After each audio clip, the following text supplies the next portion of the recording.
Assalamualaikum warahmatullahi wabarakatuh. Selamat berjumpa kembali dengan saya Eko Setio, pengampu mata kuliah Manajemen Pemasaran 1.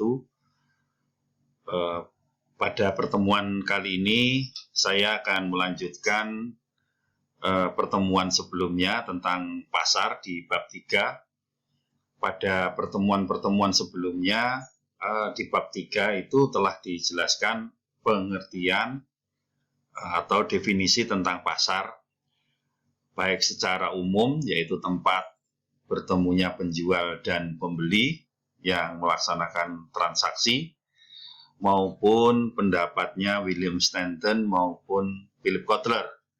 Dua pendapat itu yang saya sampaikan. Kemudian juga sudah dibahas jenis-jenis pasar yang dengan berbagai keragamannya, dengan berbagai tinjauannya. Pada bab 3 pasar bagian 3B ini saya akan menyampaikan sedikit mengenai level pasar dan tugas pemasaran. Level pasar dan tugas pemasaran. Begini, bahwasanya di pasar yang menjadi sasaran konsumen kita itu, jadi ada beberapa level atau tingkatan pasar. Di antaranya ada pasar yang potensial atau potensial market, ada available market, ada kualifikasi market, kemudian sampai penetrasi market. Nah, kita lihat satu persatu, ada 5. Kemudian di tayangan ini ada yang 100%, ada 50%, 20%, 10%, 5%. Itu ada hanya contoh saja bahwasanya ini semua adalah contoh mengenai pasar yang kondisinya seperti itu. Potensial market atau pasar potensial adalah sekumpulan konsumen yang memiliki tingkat minat tertentu terhadap penawaran pasar tertentu. Misalnya semua orang yang menyatakan berminat untuk membeli sepeda motor. Pada contoh misalnya di kampus katakanlah ada mahasiswa yang begitu banyak, pasar potensialnya katakanlah hanya 70 orang.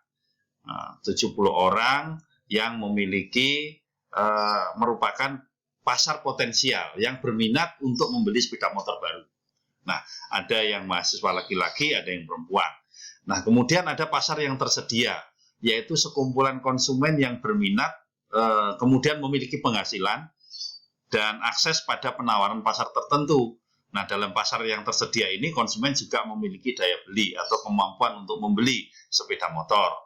Nah, ternyata dari 70 tadi pasar yang tersedianya hanya 50%. Katakanlah itu 35 orang. Dari 70 ternyata yang tersedia hanya 35 orang. Kemudian ada yang istilah qualified available market, yaitu pasar tersedia yang memenuhi syarat, yaitu sekumpulan konsumen yang memiliki minat, penghasilan, akses, dan kualifikasi untuk penawaran tertentu. Nah, kalau di sini dicontohkan pemerintah melarang penjualan sepeda motor kepada orang yang belum berusia 17 tahun. Dengan demikian, meskipun ada konsumen yang memiliki minat, memiliki daya beli, dan akses pasar, tetapi belum berusia 17 tahun, maka bukanlah pasar tersedia yang memenuhi syarat. Katakanlah tadi disebutkan dari yang nomor 2 itu 35 orang, pasar yang tersedia yang memenuhi syarat adalah 20 orang. 20 orang. Nah, kemudian ada istilah yang keempat. Jadi ada istilah yang keempat. Jadi ini tadi saya ulang lagi sebelum ke istilah yang keempat. Ada pasar potensial, ada pasar tersedia, ada pasar tersedia yang memenuhi syarat. Tadi pasar potensialnya adalah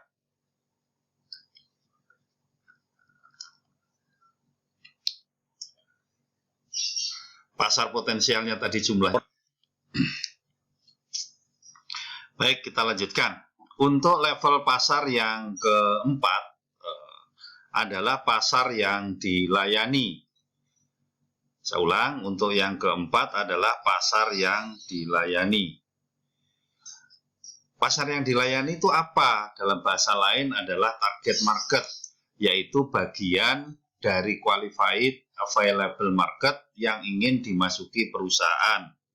Misalnya, produsen sepeda motor memutuskan untuk memusatkan perhatian pemasaran dan distribusinya di Pulau Jawa, maka Pulau Jawa menjadi pasar yang dilayani. Saya ulang pada contoh sebelumnya, bahwasanya tadi terakhir yang nomor 3, yaitu tersedia yang memenuhi syarat tadi. Ya, jadi pasar potensial tadi kan 70, pasar yang tersedia ada 35, kemudian yang tersedia memenuhi syarat ada 20 orang. Nah, pasar yang dilayani misalnya 20 orang itu ada laki-laki, ada perempuan, yang laki-laki 15, yang perempuan 5. Maka katakanlah khusus untuk laki-laki, berarti pasar yang dilayani adalah 15 orang atau 15 konsumen. Jadi saya ulang urut-urutannya tadi, yang potensial 70, yang pasar tersedia 50%-nya yaitu 35, dan yang tersedia memenuhi syarat ada 20. Nah, pasar yang dilayani adalah yang memang menjadi target market, yaitu yang laki-laki saja. Yang laki-laki dari tersedia memenuhi syarat. Dari 20 tadi ada 15. Kemudian terakhir, pasar penetrasi, yaitu sekumpulan konsumen yang benar-benar telah membeli produk jadi yang termasuk dalam penetrasi, yaitu dari 15 tadi ternyata yang membeli hanya 10. Itulah penetrasi pasarnya. Baik. Sekarang kita lanjutkan istilah yang lain, yaitu tentang tipe, kondisi, dan tugas pemasaran. Apa itu tipe pemasaran, kondisi pemasaran, dan tugas pemasaran? Nah, di pemasaran itu ada beberapa kondisi, beberapa tipe konsumen yang harus ditanggapi oleh bagian marketing atau oleh perusahaan. Saya ulang, konsumen ada berbagai tipe. Kondisi konsumen juga bisa berbagai masalah, ada berbagai macam lah. Kemudian, apa yang harus dilakukan oleh pemasar atau marketer? Inilah beberapa kondisi. Kita lihat yang pertama. Tipe, kondisi, dan tugas pemasaran.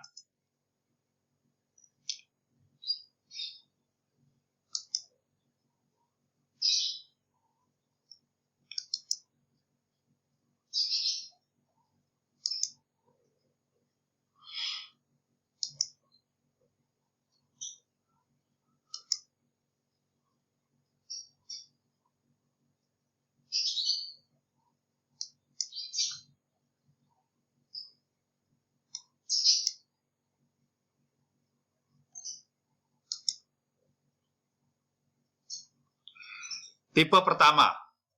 Tipe pertama adalah permintaan negatif.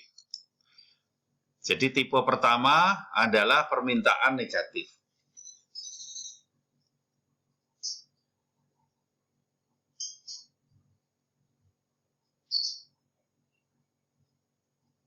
Apa itu permintaan negatif? Yaitu pasar tidak menyukai atau menghindari suatu produk. Nah, ternyata di dalam marketing itu, di dalam pemasaran itu memang ada kondisi di mana produk-produk itu tidak disukai. Faktanya ada produknya, contoh vaksinasi. Jadi di negara-negara tertentu termasuk negara kita itu ada yang namanya program vaksinasi baik untuk bayi, balita, maupun juga barangkali untuk orang-orang dewasa karena adanya wabah atau penyakit tertentu seperti kondisi sekarang. Nah, vaksinasi ini bisa saja ditolak oleh sebagian masyarakat atau sebagian besar pasar. Nah, ini bisa saja ditolak. Contoh lain adalah program keluarga berencana. Dalam arti salah satunya adalah vasektomi. Nah, vasektomi. Bagaimana tugas pemasarannya? Conversion marketing, yaitu menganalisis mengapa pasar tidak suka produk itu. Apakah programnya dapat mengubah kepercayaan dan sikap pasar melalui perancangan kembali produk, merancang harga, merancang promosi yang lebih positif, sehingga bisa diterima. Jadi, saya ulang, kondisi permintaan yang negatif, maka tugas pemasarannya adalah conversion marketing. Kemudian yang kedua, tidak ada permintaan, no demand. Konsumen yang menjadi sasaran bisa jadi tidak tertarik terhadap suatu produk. Misalnya masyarakat pedesaan tidak tertarik terhadap kartu kredit lah, kartu kredit itu nggak tertarik, nggak tahu apa gunanya. Nah, atau kalau dulu para petani disodori laptop tentunya tidak mau. Untuk apa laptop? Untuk pertanian misalnya begitu. Nah, tugas pemasaran adalah creation marketing, mencari berbagai cara untuk menghubungkan manfaat produk dengan kebutuhan dan minat konsumen. Barangkali di pertanian ada teknologi baru tidak disukai, teknologi memanen, teknologi menanam, atau barangkali kalau dulu ada istilahnya pupuk tablet dan seterusnya. Ini creation marketing. Kemudian yang ketiga, ada permintaan terpendam atau latent demand. Permintaan ini timbul karena banyak konsumen mempunyai hasrat yang kuat akan suatu yang tidak terpuaskan oleh produk yang ada. Misalnya, rokok ada permintaan, tapi bagaimana rokok yang bebas nikotin, atau kendaraan yang hemat energi, atau bebas polusi. Nah, bagaimana caranya? Tugas pemasaran melakukan developmental marketing, mengukur pasar potensial dan mengembangkan produk. Kemudian yang berikutnya, yang keempat adalah permintaan menurun, faltering demand. Dalam produk life cycle, produk itu kadang-kadang mengalami penurunan. Maka contohnya adalah keanggotaan turun organisasi, universitas mengalami penurunan mahasiswa, sekolah mengalami penurunan murid, dan seterusnya. Maka tugas pemasarannya adalah remarketing. Ya, contoh tugas pemasarannya ya revitalisasi demand atau revitalize demand, yaitu dengan cara mengembalikan permintaan menurun dengan bisa jadi melakukan perubahan-perubahan di mutu, perubahan kemasan, perubahan merek, dan seterusnya. Kemudian permintaan yang tidak teratur, irregular demand. Ada kondisi permintaan yang kadang-kadang memang fluktuatif. Misalnya jalanan itu ramai oleh kendaraan-kendaraan pada hari-hari tertentu atau pada jam-jam tertentu di jalan tol dan seterusnya. Nah, maka tugas pemasarannya adalah sinkro marketing, menemukan jalan untuk mengganti pola permintaan sehingga bisa melalui penetapan harga yang lentur, promosi, dan insentif lainnya. Yang keenam, permintaan penuh atau full demand. Organisasi menghadapi permintaan yang penuh ketika mereka puas dengan volume bisnis. Misalnya angkutan bus, batas kereta api pada saat tertentu memang penuh. Nah, maintenance marketing itu tugasnya, mempertahankan tingkat permintaan di tengah perubahan preferensi konsumen.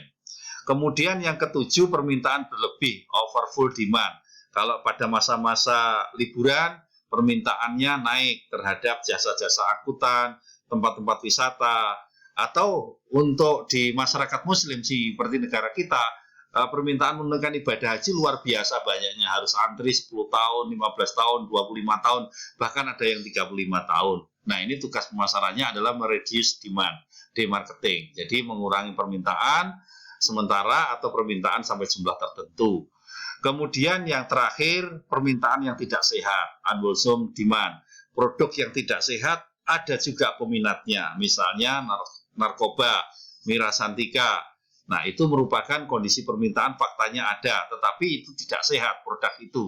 Nah, tugas pemasarannya adalah counter marketing, berusaha agar konsumen yang suka produk tersebut tidak lagi menggunakannya. Bagaimana caranya? Tugas pemasarannya bisa melakukan edukatif, melakukan preventif, atau kalau petugas hukum, petugas keamanan, melakukan hukuman yang lebih berat. Saya kira pertemuan kali ini sampai di sini dulu, kita bertemu di bagian ketiga di bab tentang pasar. Terima kasih atas perhatiannya. Wassalamualaikum warahmatullahi wabarakatuh.